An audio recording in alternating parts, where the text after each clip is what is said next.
지금 현재에 와서는 공간을 규정 짓는 것 자체가 의미가 크게 없어진 것 같아요.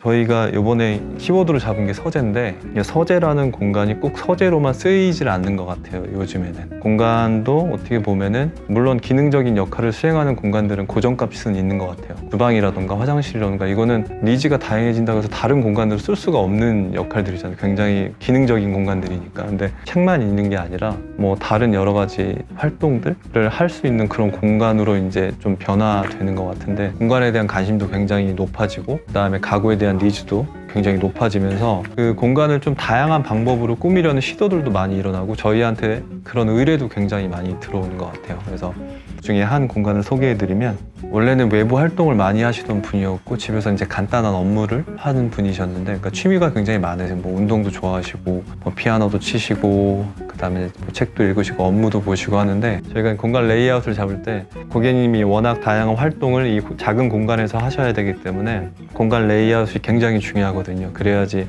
각각의 공간에서 효율적으로 움직일 수 있고 편하게 움직일 수 있기 때문에 그 동선 자체를 딱 정확하게 조닝을 하고 나눠 드려야 그 공간을 충분히 즐기실 수도 있고 좀 활동도 편하게 하실 수 있기 때문에, 안쪽에 컴퓨터를 배치하고 그 컴퓨터를 보통 배치하면은 선들이 굉장히 많잖아요. 근데 그 선들이 이제 복잡하다 보니까 저희가 그 앞에 책상과 똑같은 사이즈의 수납장을 놔서 책과 이제 간단한 수납 정도는 할 수 있게 해놓고, 그게 수납장의 역할만 하는 게 아니라 공간을 분리하는 역할도 동시에 하면서 앞에서는 이제 운동까지 할 수 있게 그렇게 공간을 분리를 해드렸고, 이제 바리셀로나 체어를 넣어서 좀 휴식까지 한 번에 동시에 하실 수 있는 그런 공간을 만들어 드렸어요. 피아노 칠 수 있는 공간도 어떻게 보면은, 그러니까 저도 이제 항상 공간을 꾸밀 때 가장 중요한 건 조명이라고 생각을 해요. 가장 간단한 방법으로 가장 극적인 효과를 얻을 수 있거든요. 그 조명 하나 바꿈으로써. 이제 어떻게 보면 피아노를 친다는 행위 자체가 본인이 어떤 좋아서 치는 것도 있겠죠, 분명히. 근데 주변의 무드도 같이 잡아주면 그 효과도 되게 좋거든요. 그래서 저희가 신경 썼던 게 피아노 위나 주변에 이제 작은 조명들을 배치를 해서 그런 공간을 만들어 드렸어요.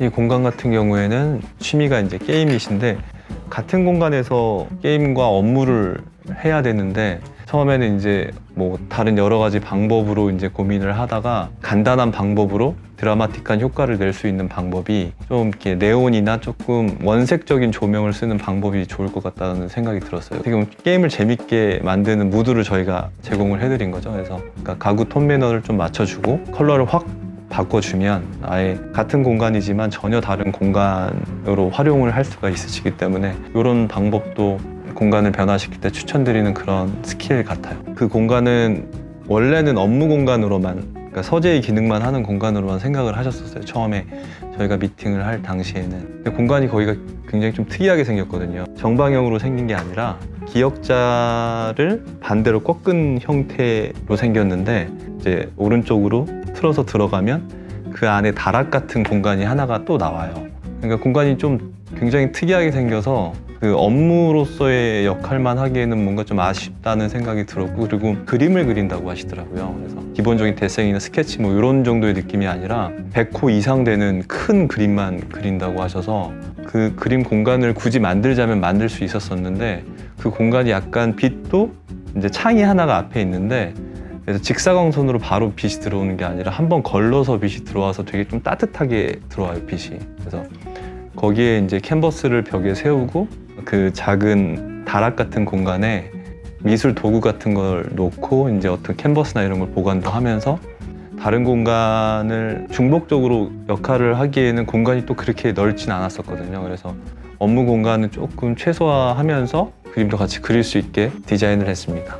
이것도 어떻게 보면은 이제 맞닿아 있는 지점 같은데, 이제 아무래도 집에서 일을 하고 업무를 보는 시간이 많아지다 보니까 공간에 대한 니즈가 점점 많이 생기는 것 같아요. 하지만 그게 업무만 하기 위한 공간을 만들면 너무 좀 딱딱하니까, 또 사람이 이제 집중력에도 한계가 있는데 그거를 이제 조금 풀어줄 수 있는 공간도 같이 배치를 하는 게 좋은 것 같아요. 그래서 자기한테 맞는, 그러니까 사람마다 휴식을 취할 수 있는 포인트가 다 다르기 때문에, 책을 읽거나 안마를 받을 때는 조금 플로우 스탠드 같은 어떤 조명을 켜서 이제 좀 공간의 무드를 조금 정리하면서 좀 편안하게 쉴 수 있는 그런 공간으로 이제 저희가 디자인 제안을 드렸습니다.